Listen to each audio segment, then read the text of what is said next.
Hi folks, welcome to your Use Rogue platform walkthrough. First step, we're going to go ahead and log in here. So I already have an account, so it's going to take me to the login screen. I'll just hit continue.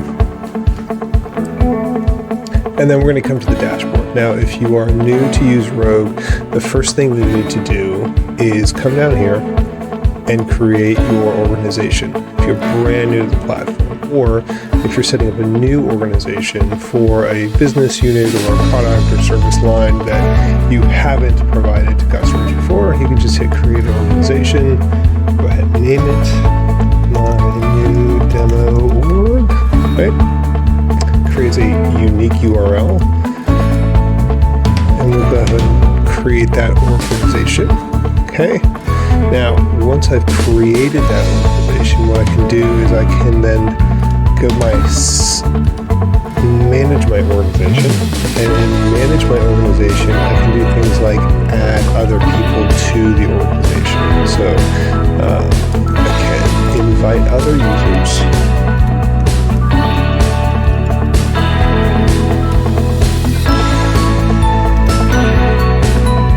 and then I can tell the system what role I want them to play. So regular members can be part of the organization. They can use the full feature set.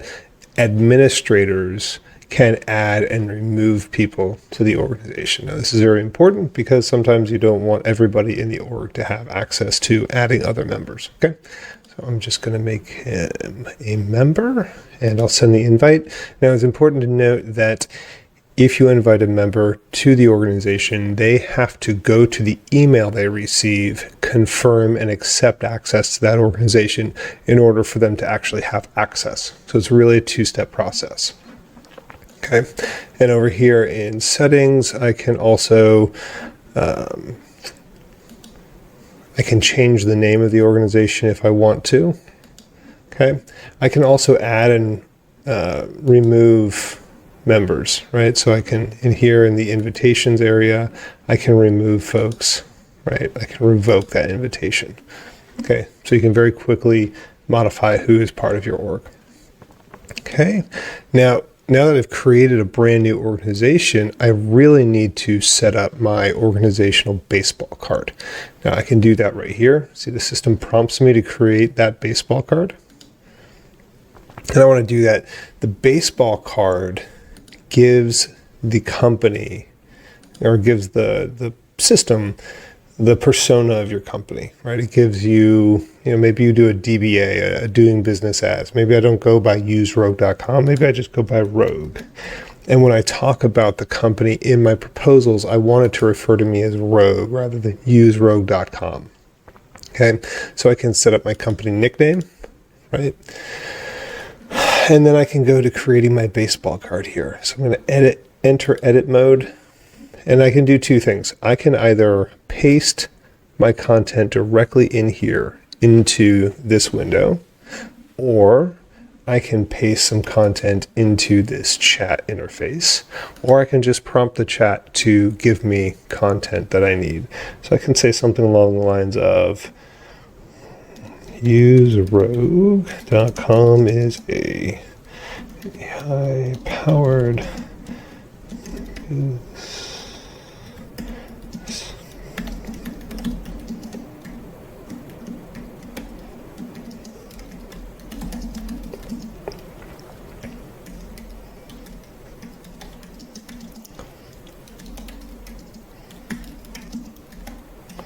just give it some description of your company.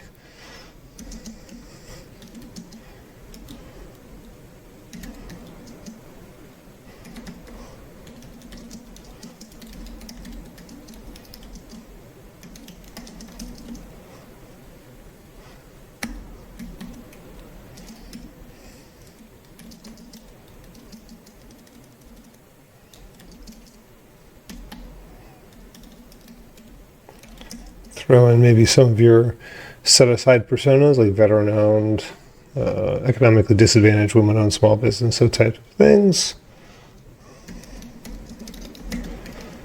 And maybe even your NAICS codes.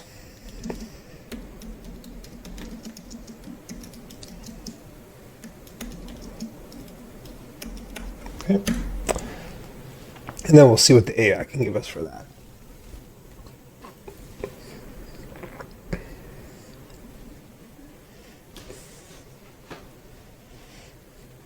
See, now the chat here, we've tuned this and built it specifically for writing baseball cards for you. So if you don't have a company slick sheet, you don't have an overview deck like a lot of companies have, you can actually just use the chat to create that content for you. And it'll structure it in a way that is ideal for that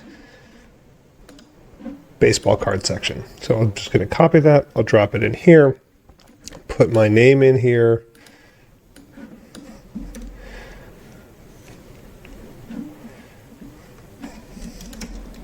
Actually, I'll leave the contact info out. Anyway, so there we go. There's my baseball card. Now, if I already have a corporate capability statement, if I have an overview brief, then I can just copy and paste that capability statement in here. This should be thought of as your capability statement. Okay. And clean that up a little bit. Hit save. Okay. And now my new demo org has its own persona.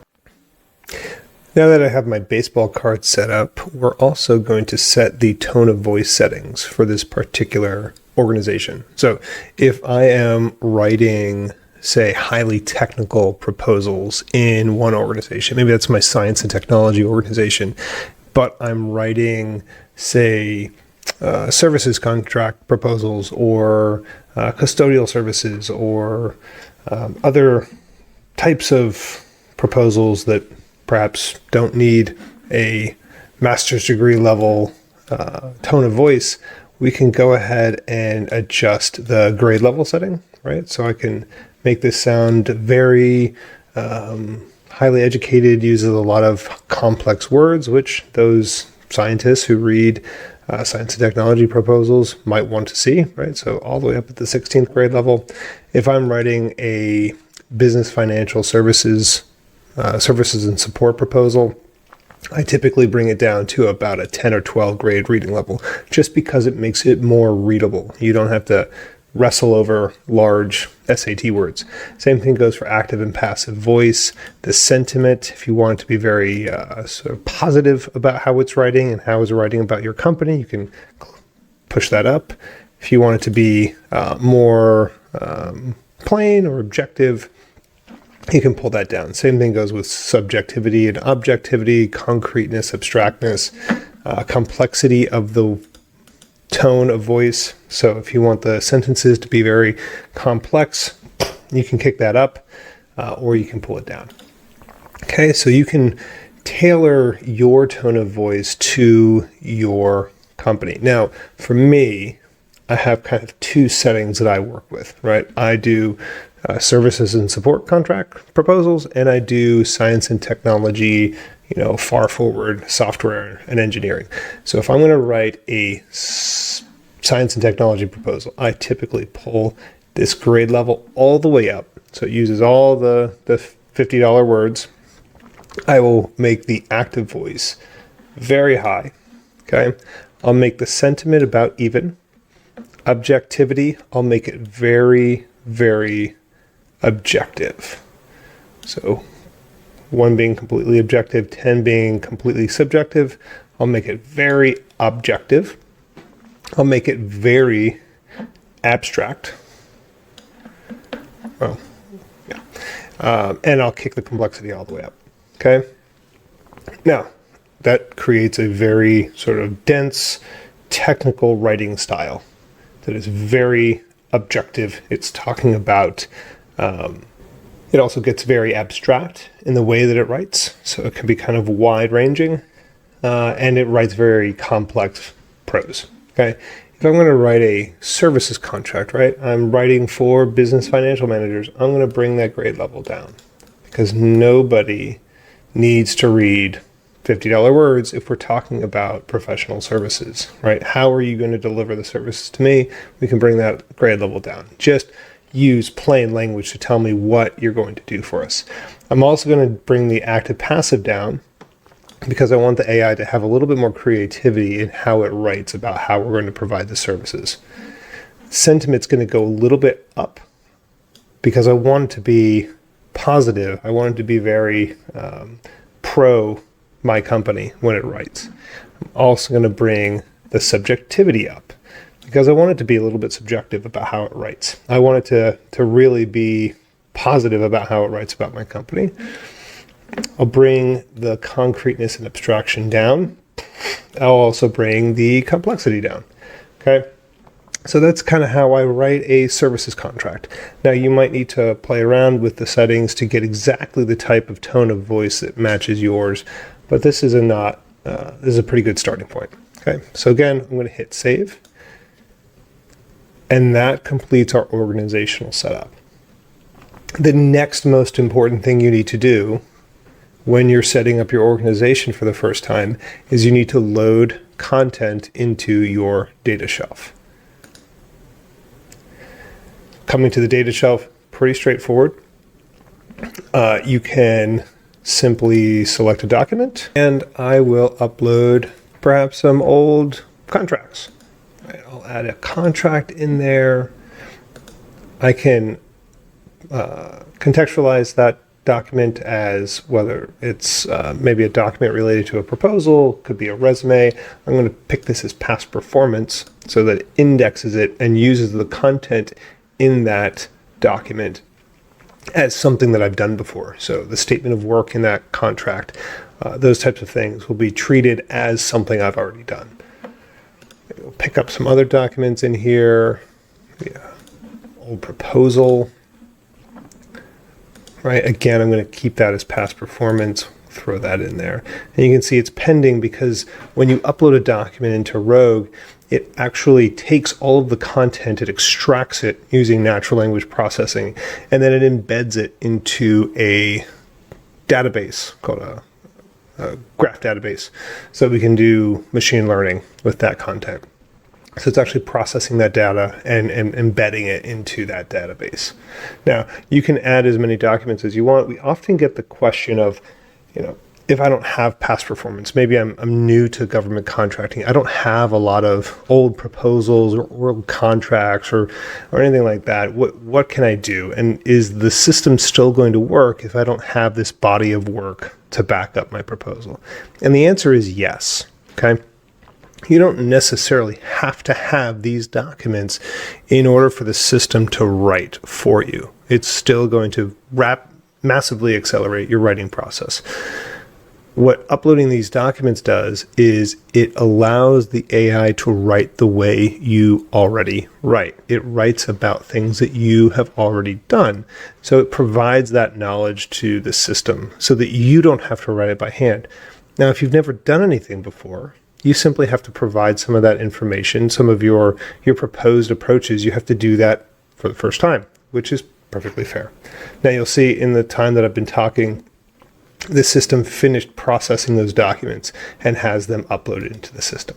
As you continue to build out the platform and add new documents and create new documents, this data shelf could get fairly large. And so one thing I'll share with you is you kind of want to prune your data shelf as you go on. Our customers who have been with us from the beginning have rather robust data shelves. And you might have documents that you wrote in the system or uploaded into the system, and those might be proposals that perhaps didn't win. And now those proposals you might not want indexed on future proposals. So you might want to go in and just go in and delete them. Okay? It's very simple. The thing I'll mention before we start getting into actually writing proposals is, depending on the types of proposals you write, you might actually want to set up some templates for yourself. Okay, so for solicitations that have fairly structured and straightforward proposal instructions, right? So a really good example is the Small Business Innovative Research Program. The format for the proposal is stipulated by the government, and it is fairly consistent. So if we go and look at the instructions for a Small Business Innovative Research Program, we can come and find how it's published is with a broad agency announcement. And this is fairly consistent for most broad agency announcements. They have overall instructions for how to write a proposal. right? How they want to see the information come back. And then they'll have a ton of topics. So there's a lot crammed into this 500-page document. So all we're going to do is we're going to go find the instructions, what the government tells us we need to write. Here's your proposal instructions. We're going to come down to the proposal format. And so here's the document instructions for the document we actually need to write. Here's the contents for the technical volume. And so all I really need to do is take this content here. It's all good, right? And this goes for if you have proposal templates you've already built, right? And this goes for proposal templates you may have already built. Maybe you have a Mac IDIQ that has a consistent proposal format stipulated by the government. You can use the same process where you can just hit create a new template, right? And in here, I can paste this content directly in, right? Doesn't look all that well formatted because it's being copied off of a web page. So what we can also do, we'll just get rid of that real quick. I'm going to go ahead and put it here in the chat. And I'm just going to say, reformat this outline. Just give me the section headers and subheaders. Okay.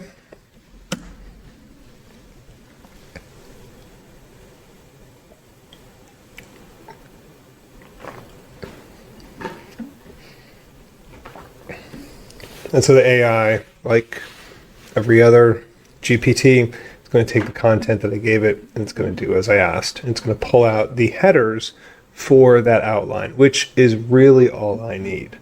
So I hit copy to the editor. Here we have it. Important thing here is I want to go ahead and change that to live. Okay, that's a very important step.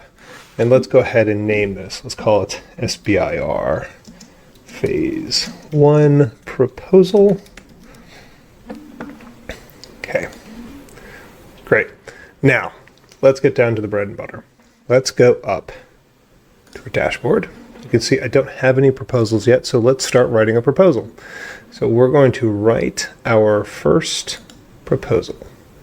Now when I select that Write a New Proposal button, it's going to create a new digital war room, right? So this is a digital environment, right? Think of this as like a writer's room for your proposal team, but it's in the digital space. So there's a place for everybody who's working on that proposal effort to collaborate, to contribute, and to co-write on those proposal efforts.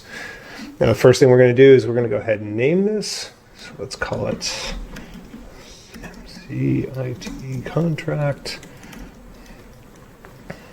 Okay. And the first thing I like to do is add documents to my data shelf that might be relevant.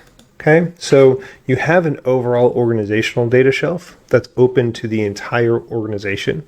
Okay, it is indexed by every war room, every proposal that you write, and that is that data shelf that we loaded earlier. And you can see those documents right here. But on top of that, think of that as your foundational data that goes across your company. On top of that, you're going to have documents that are relevant to just individual proposal efforts, right? Maybe it's a strategy document from the customer. Maybe it's the actual RFP. Those documents we can upload at the data shelf level, right, within the war room.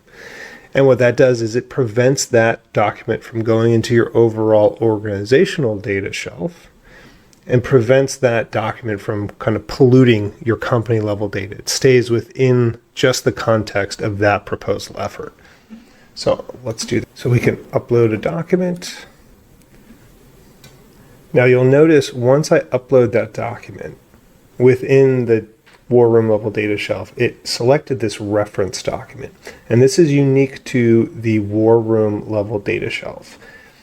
You can imagine after you've written a number of proposals, your organization's fairly robust, you might have a lot of documents in your organization level data shelf. And so what this reference doc button allows you to do is you can select just the specific documents that you want the AI to index and reference when it's doing its generation for your proposal efforts.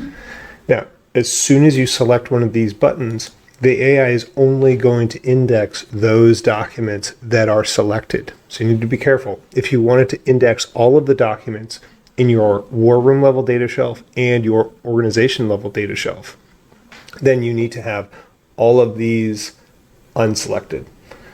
So I'm going to leave these unselected for now because I really want the AI to use everything all at once. Now we'll go to the next step that I prefer to use in writing a new proposal, which is the compliance matrix. There's a number of ways to create a compliance matrix. There's some other tools out there. So we integrated this feature into the platform where I can actually hit this little toggle button over here and I can upload a document.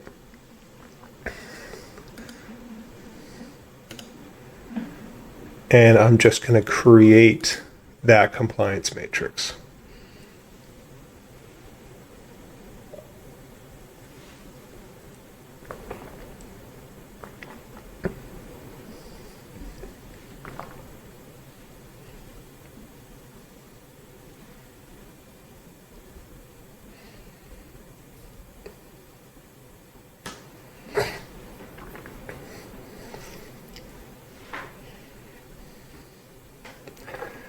This process takes a couple of minutes to complete, but we don't have to sit here and watch this pot boil. We can go to the next step, which is creating your outlines. So just like a human would do, we created the process of taking a solicitation, pulling out the relevant parts like C, L, and M, and creating your initial draft outlines off of that solicitation. So I'll just upload a document. And what the AI is going to do is it's going to go in, it's going to look for section C, it's going to look for section L, it's going to look for section M. It's going to try to identify what it is the government is asking us to write, the volumes, and then the contents of the volumes. Okay. And it's going to create those initial outlines for us. So I can select any of these documents I want to actually write, and we'll add that to our document library over here for this proposal effort. So I'll create the executive summary document, the technical proposal, the past performance document, and the management and staffing. We'll leave the financials and security and compliance for somebody else to start. Okay. And then I want to come over and see the documents. So here are those 4 documents that I just asked the AI to create. Okay. And these will be our starting point for writing our proposals from that initial generation. There's a number of different ways to write a proposal in the platform, a number of different ways to write a document in the platform. I'll also show you there's a calendar in here. Okay. So we can do all of our proposal management tasks and calendar tasks in here in the system also.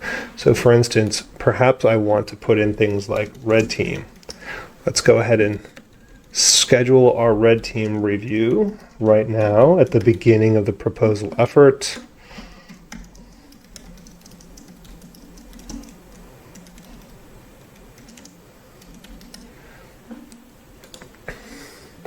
So we'll kick that out a couple of weeks. There's also a quick selection button, so you can automatically select. We can assign folks. Anyone who's in the organization, we can assign to these tasks. And I can also create additional tasks as we go.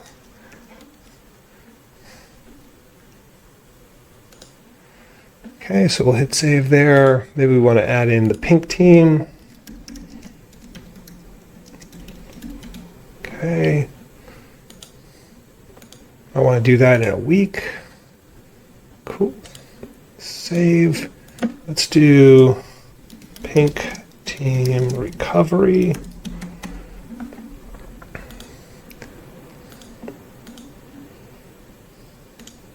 Do that the day after pink team. Let's do red team recovery. That's important too.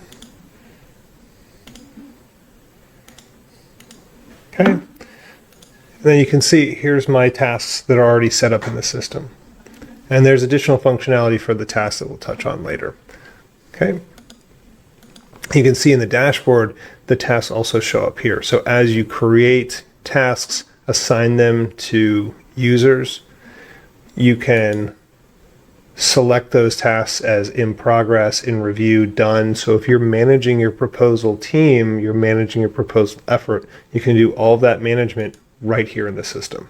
And you can see this nice tracked progress bar. So as your proposal manager is assigning tasks, providing people with writing assignments, you can see where everybody is all at once in one common dashboard. And everybody has perfect transparency on where everybody is in the writing process. So you can see if people are getting blocked, if folks need help, etc. So let's get to the brass tacks of the matter. Let's go ahead and start writing a document. So as I said, here are the documents that we generated from that outline generator. Now let's get to writing from those initial drafts. So let's go with perhaps a technical proposal. So we'll start with volume 2. Okay. Once I select that document, it's going to take me into the linear workflow for writing that document. You'll see it already pulled in the title that the AI shredded out of the solicitation. So I can move to the next step. It pulled in the outline that the AI generated, which is great. So volume 2, my technical proposal, all those items. Great, saves me a lot of time. Now it wants me to provide it with a description. Okay, so what am I going to put here? Well, let's take a look at the actual solicitation. Okay, and I'm going to look for really the most concise articulation of what the government's asking for. So there might be a performance work statement, a statement of work, a statement of objectives, and it's going to have usually a background section or an overview section. I'm just going to take that, right? And maybe I don't go all the way into the statement of work, but I can take a lot of that content, okay? And I'll come over here and I can try to paste it right here in the document description area, right? But there is a 4,000 character limit, right? We can't push so much content into the AI because it starts to get confused. Now what I can do, so I can either prune this up, maybe I want to cut this down a little bit.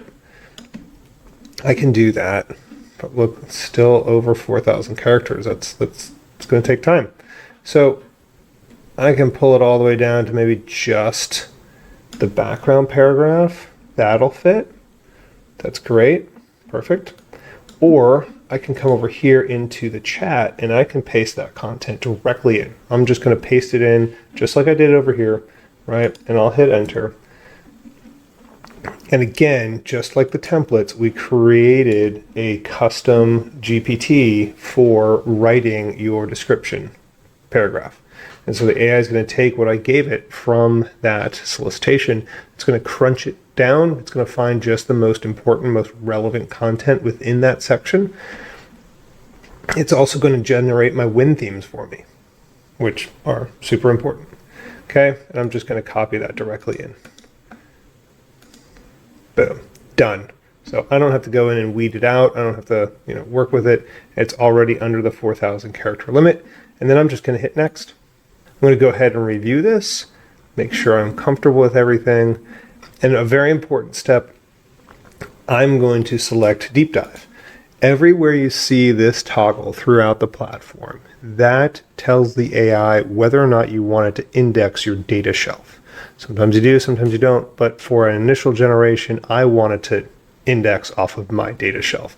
I might not have a whole lot in there. I don't have a whole lot of proposals or past contracts, but I want to be sure that it is using that feedstock when it generates my proposal. So then I'll just hit create. And now I'll sit back and drink some coffee and watch this generate.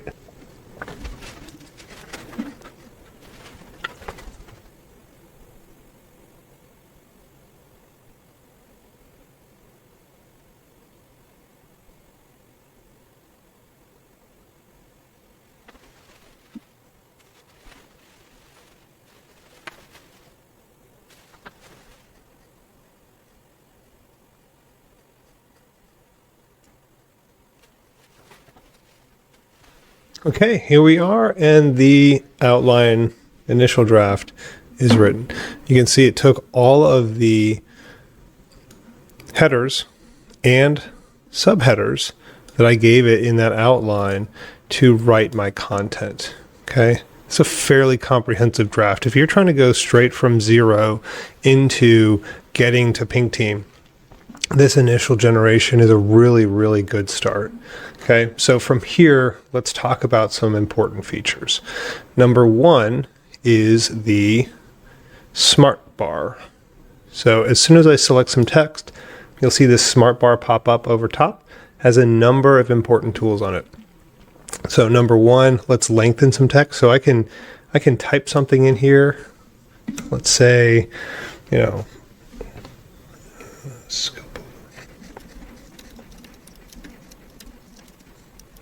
okay.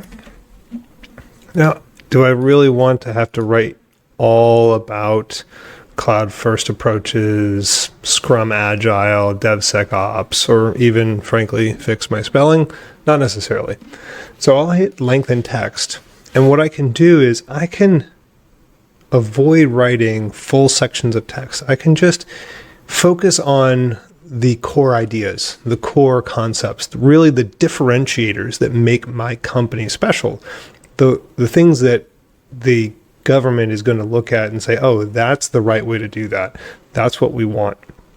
Focus on the capability you're going to deliver and really just describe that concisely, right? I can write a sentence and then using that lengthen text button, it can turn that sentence into a paragraph very quickly. Okay.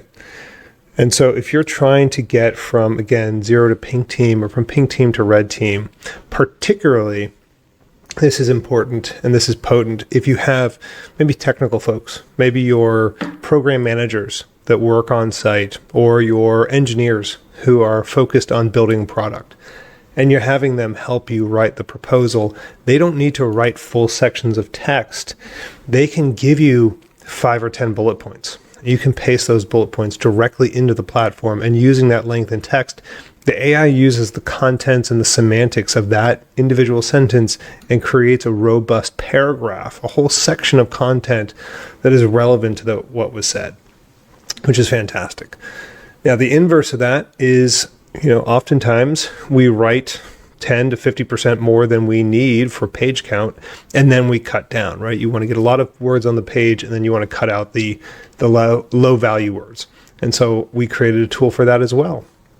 You can, again, select a section of content and hit shorten text, and the AI will take just the most relevant content, just the most potent content out of that section and take out all the extraneous words. So instead of having to go through and copy edit that text as a proposal manager often has to, the AI does that automatically for you and just crunches it down to the most important words, which we have right here. It's fantastic. Okay, we can also fix grammar. So depending on who all you have writing with you, you might have different grammar styles. You might have different tones of voice. And so fixing those things, again, those low-level copy editing tasks that are critically important for writing a compliant and readable proposal, we can offload a lot of those tasks to the AI. We can fix the grammar, we can improve the content, right? We can make it more readable. So if you want to one voice your document very quickly, we built a button in for that. Okay, that will drastically accelerate writing through individual sections of content. Now, sometimes you need to write a large section of content. Sometimes you need, an entire description of how you would employ commercial data. Okay, so for a large section of content, I might come over here to the chat, and you see when I selected that content, it actually passed it to the chat as context. So the AI already knows what I'm talking about. Okay. I can turn on deep dive, like I said earlier, and that will tell the AI that I want it to index content on my data shelf. So it reuses my documents. I can also be very specific. If I want to stipulate what document the AI indexes, I can actually click this little box button and I can select what documents I want it to index right there. Now I can say something in very plain language. I don't need to engineer a prompt. I don't need it to assume a persona or give it any kind of background context. All of those things are already here. They're already provided to the AI. I just need to give it a very simple, plain language instruction. Something like draft a... Okay. And you can see in here what document the AI is indexing from. So I don't have a whole lot of documents in my data shelf, but it pulls up to 5 individual documents that are specifically relevant to what you told the AI to do.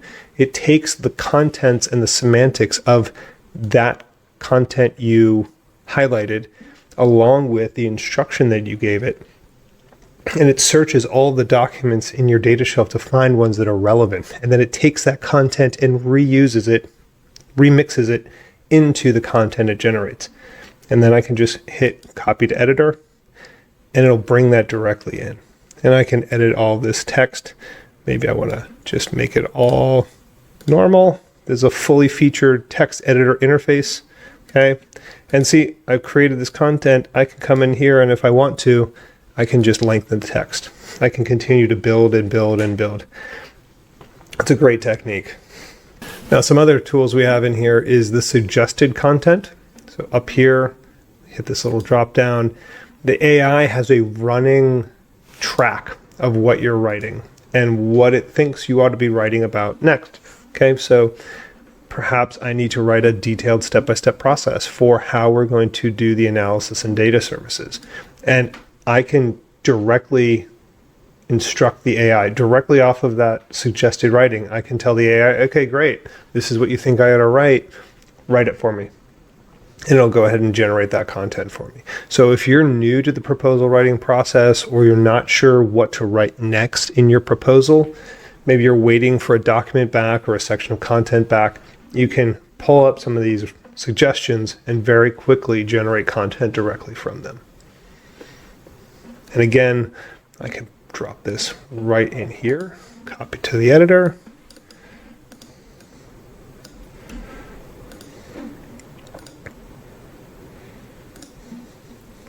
And away we go.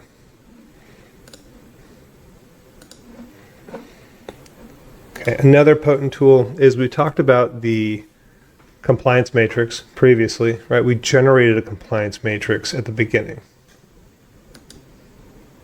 And now we have all of those items from that compliance matrix at our fingertips right here in the proposal interface.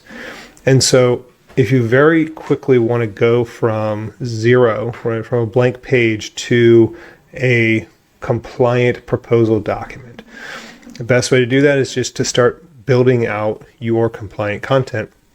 And so here's all my compliance items, right? We see the reference for where they fit in. And so I can come in here and I can start writing content directly off of this matrix. So quality assurance reviews. I just hit the drop down button here and I can create draft content.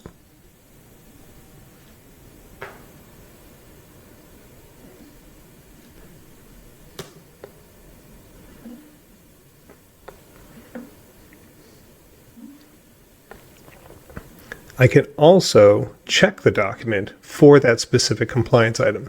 So if I'm doing compliance verification, right? If I'm the one identifying whether or not the document meets the compliance item, I can hit that check doc and it will actually show me where and what content meets that compliance item. And if it meets it, it'll go ahead and check it off. So this is a very easy, user-friendly, you don't have to be an expert in proposal writing to understand how this works. And you can just work through all of your compliance items, which might be daunting, but it's a lot less daunting if you have the AI to help you write. You can see all the items that are completed, the ones that are pending, and you can very quickly just knock each one of those items out and get to a compliant proposal. If there are items on this list, right, the AI is going to pull out everything that the government says you need to have compliance, but some of the stuff like, FSOs are responsible for notifying the MCSC. Am I going to write to that? Potentially not. So I'm just going to hit complete and we'll move on. Shall furnish all supplies. This I might actually want to do. Okay. I might actually want to create draft content off of that.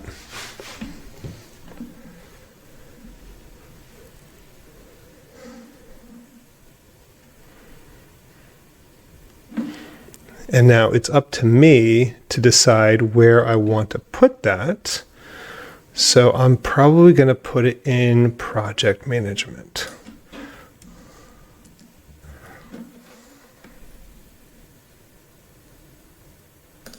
Drop that right in. Okay. Now that is a great way to get compliant very quickly. You can get a lot of work done. You can also collaborate with all of your co-writers, right? There's multi-user capability built into the system. So all of your writers can work in the system at the same time, which is incredibly important.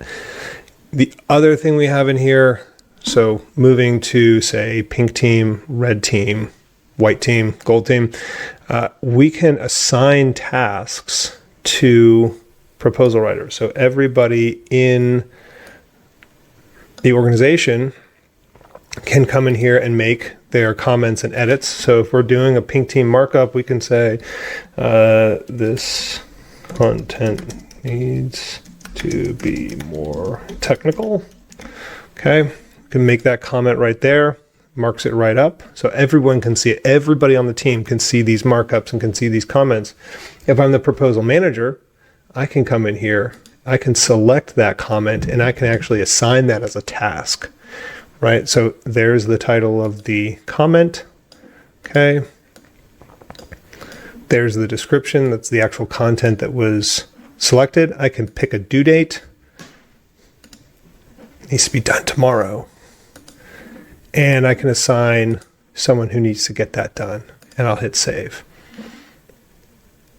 And we can keep adding as many comments as we want, right? So we can come in here, make a comment.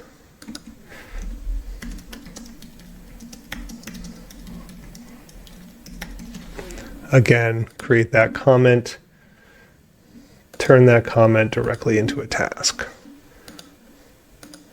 with an assignment, which is fantastic. So you can very quickly get into and out of a red team review, right? I can leave a comment on here. So you can have your standard content chain. And if I need to, I can go ahead and resolve that task completely, or resolve that comment completely, and removes it. See, it pulled it straight out of the writing interface. So for all of your proposal writing and then review tasks, you can again do that right here in the writing interface. Now, you might get the document done. You decide you need to export it. We can export the document to Word right here. You can also just select, so hit Control A, select all that content, and this is in standard markdown language, so you can just copy and paste that into your word processor. And what that does is it enables your word processor to adopt this words, these content, and it will not mess with the style sheets, right? All your headers and footers and your headings, and all the stylization that you apply to those. If you export to Word,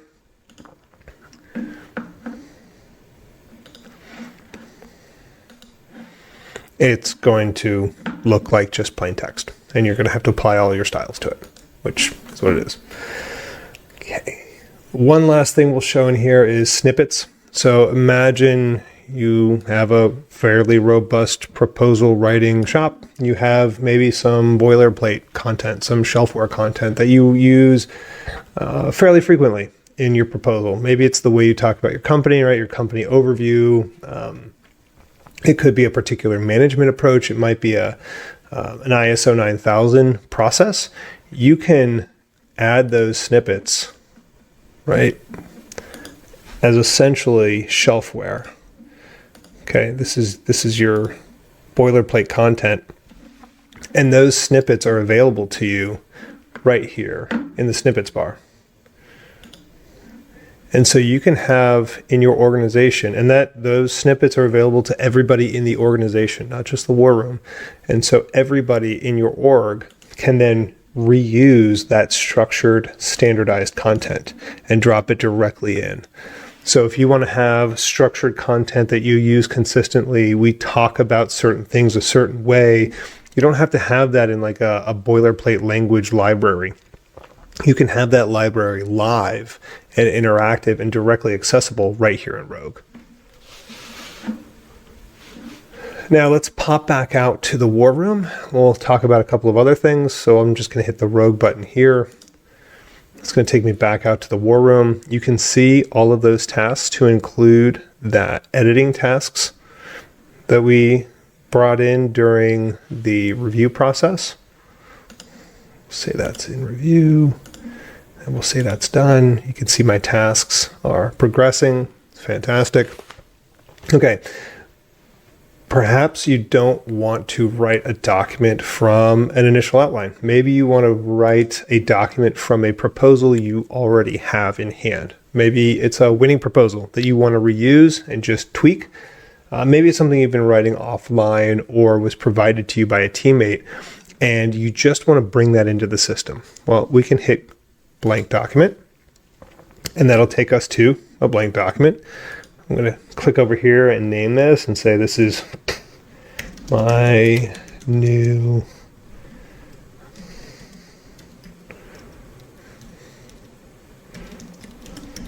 okay. And then I can just take that document and we'll paste it in. Boom. And it's in there. And I can start working with that directly from the writing interface. And you see the little yellow button. Once it turns green, it means it's saved. And there it is. There's the scope of work document we were working on earlier, and there's my new blank document that we were working on. Great. Now, let's talk about RFI responses. RFIs are a little bit different. They're somewhat unique from an actual proposal. Generally, the government tells you very specifically what they want to know, right? About your company, about past performance. There is a lot of variation in what the government asks for. It's essentially a free-formed request from industry.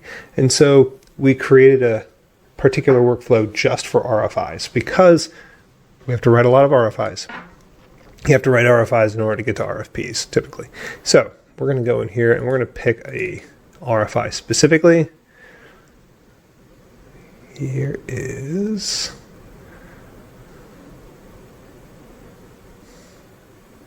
an RFI. There, uploaded, and we're just going to go ahead and parse it.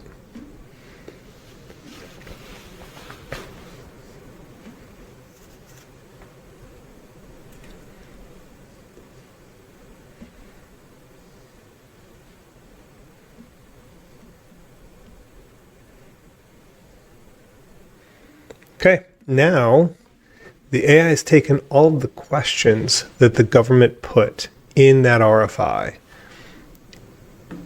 and turned them into text fields for us. Okay. Now, depending on what the government's asked for in their RFI, they might ask for different amounts of content for each one of their questions. So we can dial how much content we want the AI to generate. I might want a whole paragraph. I might want a whole page.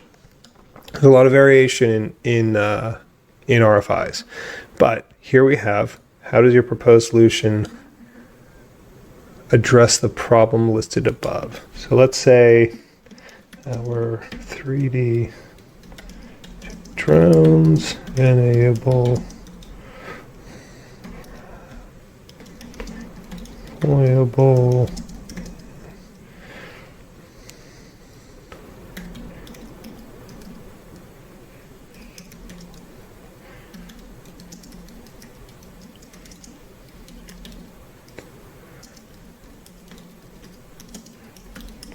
I think this RFI has something to do with forward line of troops or something like that. Okay, so I'm just going to put in, again, just a sentence or so, and maybe not even finish fixing my grammar and spelling, and I'm going to draft a response. So I'm going to focus on my unique approach, and the AI is going to generate some draft content that I can use to answer that question. So again, the sort of legacy way of doing this is you go in and you answer each individual question one at a time, which is very painstaking. We can come in here and we can very quickly answer each one of these questions with the aid of the AI. So what types of enemies or threats?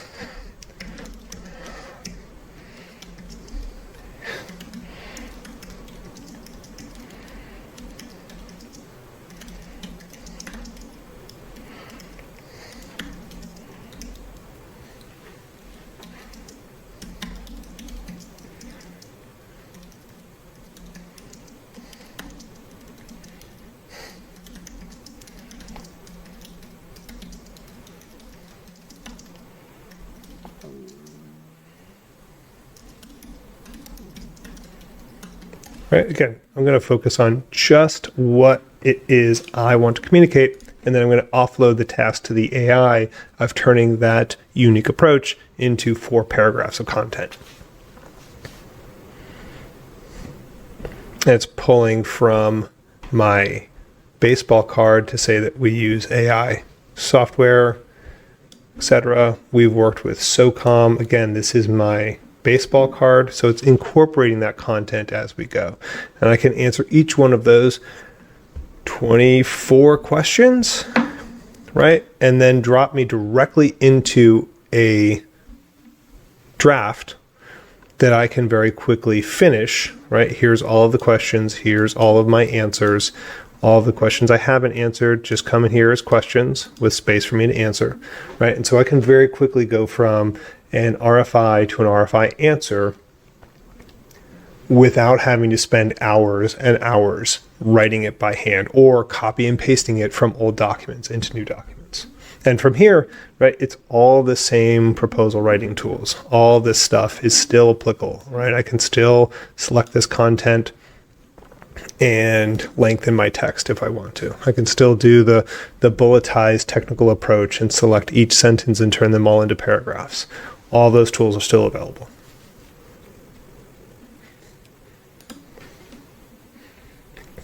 And here are my documents. There's my new RFI response.